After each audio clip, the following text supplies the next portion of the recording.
सभी को जय श्री कृष्ण, जय श्री लक्ष्मी नारायण, जय सनातन धर्म। हमारे इस चैनल में आप सभी का स्वागत है। हमारे इस चैनल्स में जुड़े रहने के लिए आप सभी का धन्यवाद करते हैं। हमारे भारतीय सनातन शास्त्र को जानने की सीरीज़ में अब तक हमने जाना कि हमारे वैदिक सनातन शास्त्र कितने प्रकार के हैं, जो 2 प्रकार के हैं, श्रुति शास्त्र और स्मृति शास्त्र। इसमें हमने समझा कि श्रुति शास्त्र में वेद, उपवेद, वेदांग को समझा। अब आज हम हमारे सनातन शास्त्र के दूसरे प्रकार स्मृति शास्त्र को हम समझेंगे। स्मृति शास्त्र यानी जो स्मरण करके या याद करके लिया गया ज्ञान है, जिसमें सभी सूत्र, सभी तंत्र शास्त्र, सभी इतिहास ग्रंथ, जो रामायण और महाभारत है, जिसे आज हम सभी जानते हैं, और पुराण, उपपुराण और 6 दर्शन शास्त्र आते हैं। और आज हम बात करेंगे हमारे सनातन वैदिक साहित्य के पुराणों की, जो हमारे वेदों का हृदय कहे जाते हैं। अगर हमसे कोई हमारे शास्त्रों में पुराणों की संख्या कितनी है ये पूछे तो क्या हमें ये मालूम होगा?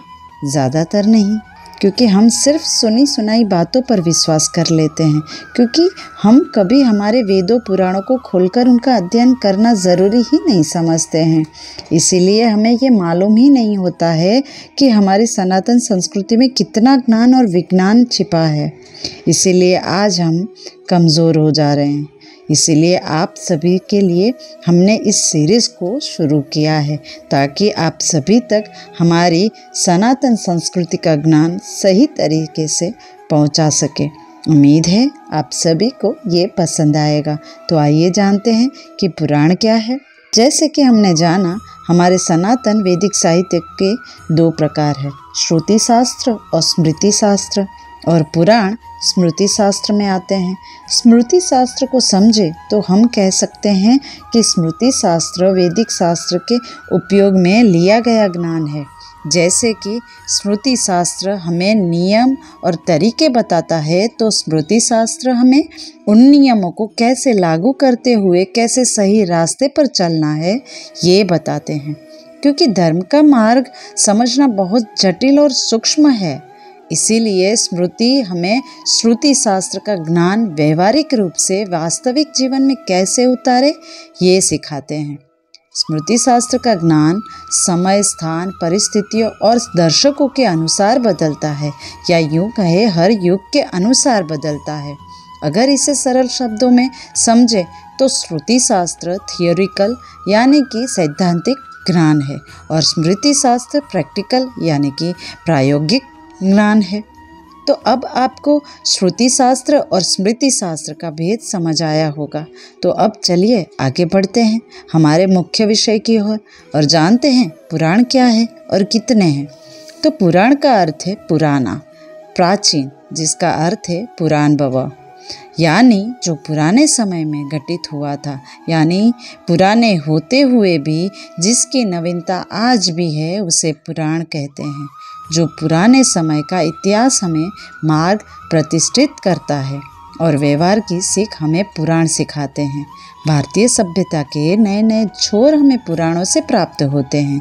वेदों को पढ़ना कठिन है, उसका अर्थ समझना कठिन है, और वेदों में पठन ही सर्वोपरि माना गया है। और कंठस्थ हो जाए तो विधि सहित पाठ करने से भी लाभ मिलता है। तो वेद कठिन होने से उसका अर्थ समझना लुप्त हो गया। इसीलिए वेदों की नई नई व्याख्या करी गई और नए नए सूत्रों में परिभाषित किया गया, और वैदिक वाङ्मय को नए स्वरूप में प्रस्तुत किया गया। तो नए नए रूपों में प्रस्तुति की गई, उसमें से एक पुराण माने गए हैं। तो पुराण और इतिहास ये दोनों वेदों की व्याख्या है। पुराण वेदों का अर्थ अलग तरीके से कथा के रूप में प्रस्तुत करता है। तो वेद के साथ साथ पुराण भी प्रमाण है हमारे संस्कृति के, इसीलिए पुराण को पंचम वेद भी कहा गया है। तो जब तक इतिहास और पुराण का ज्ञान नहीं होता तब तक वैदिक ज्ञान अधूरा है। तो अब प्रश्न आता है कि इतिहास पुराण के रचयिता कौन है, किसने रचना की पुराणों की? तो वेद व्यास को इनके रचयिता माने गए हैं, जिनका नाम वेद से भी जुड़ा है। असल में व्यास एक पद कहा गया है। व्यास एक उपाधि है। जैसे कोई कथावाचक हो तो हम उसे कथा व्यास भी कहते हैं। तो व्यास एक परंपरा है। तो ये सारा वैदिक वाङ्मय, जिसे हम वैदिक शास्त्र भी कहते हैं, वो सारा जिन महर्षियों द्वारा विस्तार किया गया, उन्हें व्यास उपाधि दी जाती है। तो पुराण वाङ्मय में ऐसे 28 व्यासों का वर्णन हमें मिलता है। आज जिन्हें हम व्यास कहते हैं, वो द्वापर युग के 28 व्यास है। व्यास यानी विस्तार करना या आकृति को बढ़ाना। तो वेदों का वर्गीकरण एवं वेदों का विस्तार जिनके द्वारा किया गया, उन्हें वेद व्यास कहा जाता है। तो ऐसे 28 व्यास, उनमें महर्षि कृष्ण द्वैपायन व्यास द्वारा ये 18 पुराणों की रचना बनाई गई है, ऐसी जनमान्यता है। मगर असल में व्यास द्वारा ये 18 पुराण रचे या लिखे नहीं गए हैं। व्यास जी ने उनका संग्रह किया है। तो इन पुराणों में जो मुद्दे उठाए गए हैं, वो व्यास जी से भी पुराने हैं। उनके पहले भी कहे बोले जाते थे। व्यास जी ने तो केवल उनका ग्रंथ के रूप में संग्रह किया है और संग्रहण करते हुए काव्य के रूप में परीक्षण करना ये उन्होंने किया और उन सभी कथाओं से उपदेश दिया। जो दिशा उन्होंने दिखाई वो महत्वपूर्ण है। कथाओं से क्या सीख लेनी चाहिए, ये एक महत्वपूर्ण है जो वेद व्यास जी ने किया है। कथाओं का तात्पर्य हमें पुराणों ने सिखाया और उन पुराणों का आज के घटनाओं से क्या संबंध है, ये स्पष्ट करवाया। जैसे कि रामायण हमें आदर्श जीवन व्यापन करने को बताती है। धर्म का पालन किया जाए तो ये सारी सृष्टि आपकी रक्षा करती है। धर्मो रक्षिति रक्षितः, ये सार हमें महाभारत से प्राप्त होता है। तो इसीलिए वेद व्यास जी की तुलना सबसे ऊपर मानी गई है। इसीलिए गुरु पूर्णिमा के दिन व्यास जी का पूजन किया जाता है, क्योंकि सभी शास्त्र ग्रंथ की रचना व्यास जी के द्वारा की गई है। इसीलिए वो हमारे चिरंजीवों में से भी एक माने गए हैं। तो अब व्यास जी के द्वारा जो 18 महापुराणों का संग्रहण किया गया है, उसे हम समझते हैं। मत्स्य पुराण, मार्कंडेय पुराण, भागवत पुराण या देवी भागवत पुराण, भविष्य पुराण, ब्रह्म पुराण, ब्रह्मांड पुराण, ब्रह्म वैवर्त्य पुराण, वराह पुराण, वामन पुराण, वायु पुराण या शिव पुराण, विष्णु पुराण, अग्नि पुराण, नारदीय पुराण, पद्म पुराण, लिंग पुराण, गरुड़ पुराण, कूर्म पुराण और स्कंद पुराण। ये हुए 18 महापुराण, जिन्हें त्रिगुणों में विभाजित किया गया है। रजस, सत्व और तमस। रजस जो ब्रह्मा जी है, जिनमें ब्रह्मांड पुराण, ब्रह्म वैवर्त्य पुराण, मार्कंडेय पुराण, ब्रह्म पुराण, वामन पुराण और भविष्य पुराण आते हैं। सत्व गुण में जो भगवान विष्णु है, जिनमें विष्णु पुराण, नारदीय पुराण, भागवत पुराण, गरुड़ पुराण, पद्म पुराण और वराह पुराण आते हैं। और तमस गुण में जो भगवान शिव है, जिनमें मत्स्य पुराण, कूर्म पुराण, लिंग पुराण, शिव पुराण, अग्नि पुराण, स्कंद पुराण आते हैं। अब जैसे 18 महापुराण है, वैसे ही 18 उपपुराण भी कहे गए हैं, जिनमें सनत कुमार उपपुराण, नारसिंह उपपुराण, नारदीय उपपुराण, शिवधर्म उपपुराण, दुर्वासा उपपुराण, कपिला उपपुराण, वरुण उपपुराण, कालिका उपपुराण, सांब उपपुराण, नंदिकेश्वर उपपुराण, सौर उपपुराण, पराशर उपपुराण, आदित्य उपपुराण, माहेश्वर उपपुराण, भार्गव उपपुराण, वशिष्ठ उपपुराण, शाक्त उपपुराण और गाणपत्य उपपुराण माने गए हैं। अब प्रश्न आता है कि किस आधार पर हम महापुराण और उपपुराण निर्धारित करते हैं। तो इसके लिए 5 लक्षण बताए गए हैं, जिसमें ये 5 लक्षण हो वह महापुराण कहे गए हैं, और इनमें से कोई एक भी लक्षण ना हो तो वो उपपुराण कहा जाता है।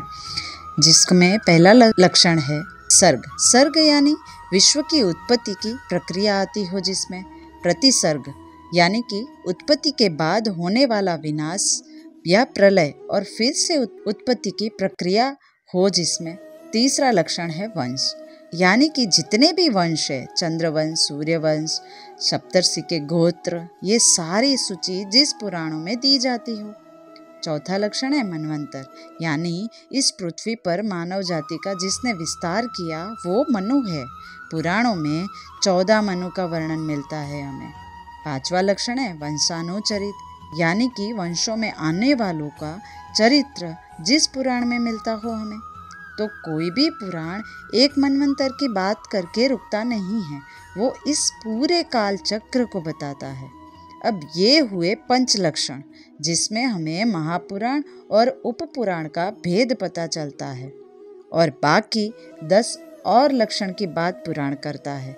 और सर्ग आता है जिसमें 4 प्रकार की योनियां बताई गई है, जिसमें उद्भिज जो अपना कवच भेद कर बाहर आते हैं, दूसरा अंडज जो अंडे से जन्म पाते हैं, और तीसरा जरायुज जो माँ के गर्भ से जन्म पाते हैं, और चौथा स्वेदज जो पसीने से उत्पन्न होते हैं। इन सब में आने वाले कुल जीवों की संख्या 84 लाख इतनी है। तो 84 लाख जीवों की उत्पत्ति, इनकी प्रक्रिया पुराणों के सर्ग के लक्षणों द्वारा बताई जाती है। अगला है प्रतिसर्ग लक्षण, जिसमें प्रलय की बात आती है, जिसमें 4 प्रकार के प्रलय बताए गए हैं। अगला लक्षण है विसर्ग, जो सर्ग के छोटे छोटे प्रकार हैं वो विसर्ग में आते हैं। अगला है स्थान, कहाँ कहाँ स्थान है, लोक कौन से है, ये सारा स्थान में मिलता है, जिसमें 7 लोक बताए गए हैं। अगला है पोषण, परमात्मा की कृपा के माध्यम को बताने वाला ग्रंथ पोषण कहा जाता है। अगला लक्षण है उति, कर्म की वासना जो बढ़ती रहती है उसे उति कहा जाता है, जिसमें कर्म के 4 भेद बताए गए हैं।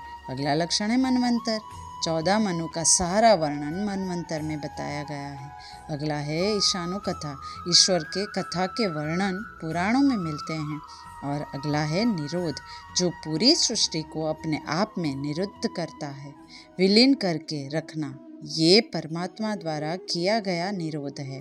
अगला है मुक्ति, मुक्ति के 4 प्रकार है और उसी प्रकार परमात्मा के धाम को पाते हैं।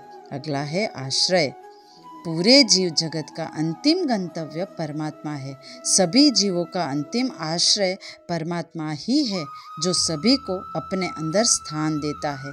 इन सभी लक्षणों के अलावा भी लक्षण हैं, जो वृत्ति, वाणिज्य, वर्ण, विषय, देवताओं के महात्म्य, तीर्थों के क्षेत्र, देवालय का वर्णन, कौन से दान से कौन सी गति प्राप्त होती है, विभिन्न ईश्वर मूर्ति प्रतिष्ठा, मंदिर प्रतिष्ठा, वास्तु प्रतिष्ठा, प्रासाद प्रतिष्ठा, विद्याओं का वर्णन, मूर्ति प्रतिष्ठा कैसे करें, नवदा भक्ति, इन सभी विषयों का वर्णन हमें अलग अलग पुराणों में मिलता है।